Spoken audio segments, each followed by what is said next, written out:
Kumusta po kayo? Bago po ang lahat, first things first.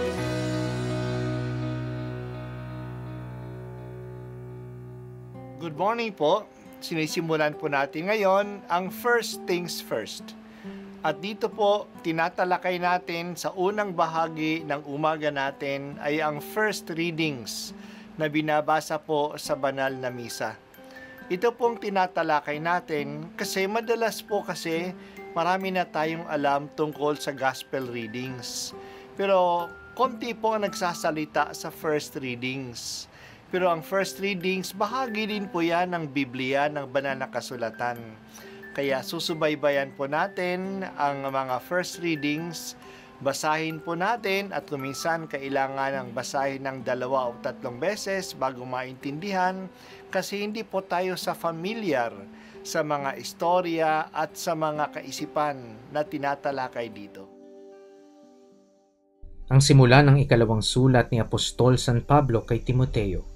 Mula kay Pablo na niloob ng Diyos na maging apostol ni Kristo Jesus upang mangaral tungkol sa buhay na ipinangakong kakamtan natin kay Kristo Jesus. Kay Timoteo na minamahal kong anak, sumaiyo nawa ang pagpapala, ang habag at ang kapayapaan mula sa Diyos Ama at kay Kristo Jesus na ating Panginoon. Nagpapasalamat ako sa Diyos na pinaglilingkuran ko ng tapat tulad ng ginawa ng aking mga ninuno. Tuwing aalalahanin kita sa aking mga panalangin araw-gabi. Dahil dito, ipinaaalaala ko sa iyo na maging masigasig ka sa pagtupad ng tungkuling tinanggap mo sa Diyos nang ipatong ko ang aking mga kamay sa ulo mo. Sapagkat hindi espiritu ng kaduwagan ang ibinigay sa atin ng Diyos, kundi espiritu ng kapangyarihan, pag-ibig at pagpipigil sa sarili. Kaya't huwag mong ikahiya ang pagpapatotoo tungkol sa Panginoon o ang aking pagkabilanggo dahil sa Kanya. Sa halip, makihati ka sa kahirapan dahil sa mabuting balita sa tulong ng Diyos na nagligtas at tumawag sa atin upang tayo'y maging Kanyang bayan. Ito'y ginawa Niya sa pamamagitan ni Kristo Jesus, hindi dahil sa ating mga gawa, kundi ayon sa Kanyang layunin at kagandahang loob na inilaan sa atin bago pa magsimula ang panahon. Ngunit nahayag lamang ito nang dumating si Kristo Jesus na ating tagapagligtas. Nilupig Niya ang kamatayan at inihayag ang buhay na walang hanggan sa pamamagitan ng mabuting balita. Ako'y ginawang apostol at guro upang ipahayag ang mabuting balitang ito at iyan ang dahilan kaya ako nagdurusa ng ganito.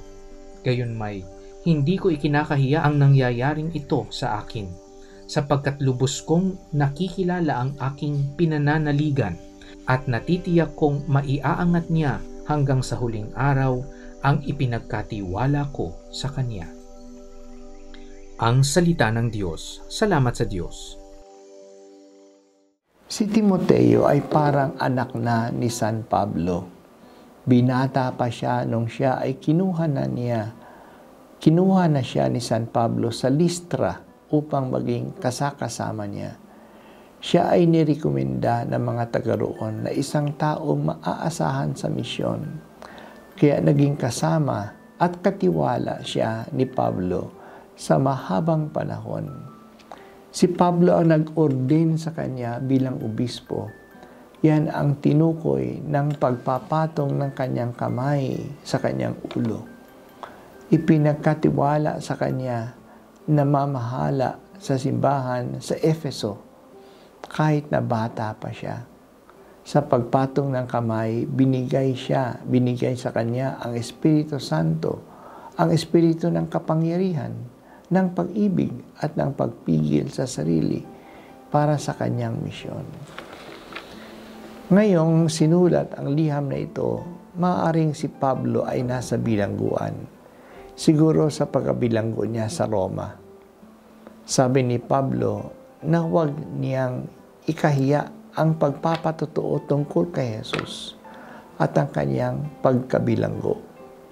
Si Pablo mismo ay hindi nahihiya sa pagkabilanggo sa kanya kahit na mas lalong lumakas ang kanyang pananalig sa Panginoong Diyos dahil sa karanasang ito.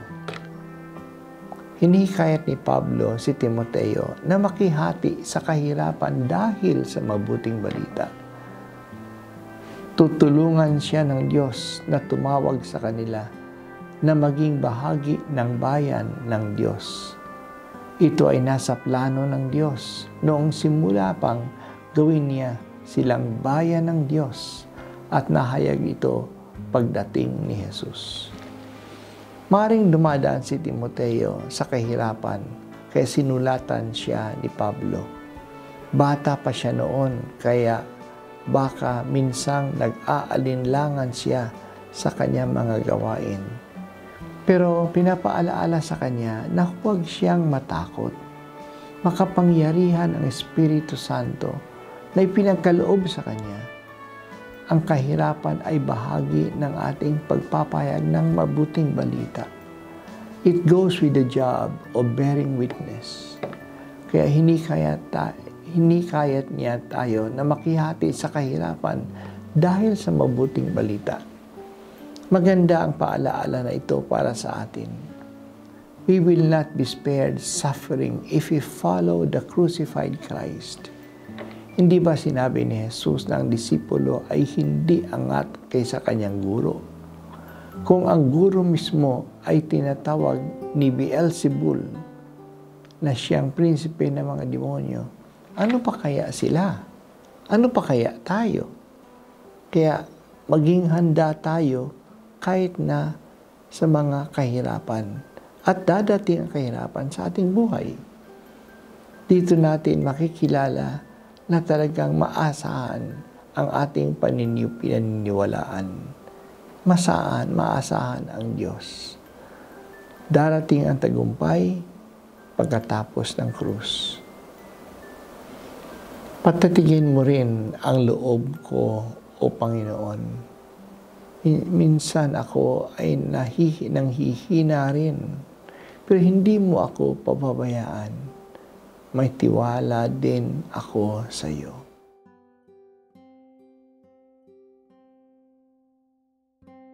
At ako po ay si Bishop Broderick Pabilio dito sa First Things First.